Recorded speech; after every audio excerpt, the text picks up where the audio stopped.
nasa mga huling araw na tayo at malapit na ang pagbabalik ng ating Panginoong Hesukristo.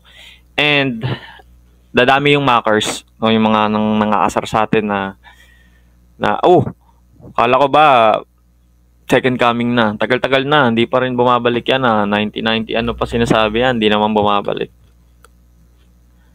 So nakasulat din yan na marami yung magiging mockers.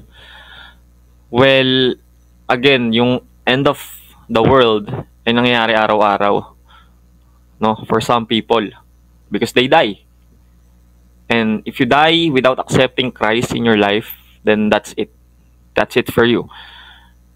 Wala nang second chance. Dalawa lang yan eh. Kung maabutan mo na bumalik si Jesus, tapos hindi mo siya tinatanggap bilang Lord and Savior, and kapag namatay ka without accepting Jesus as your Lord and Savior.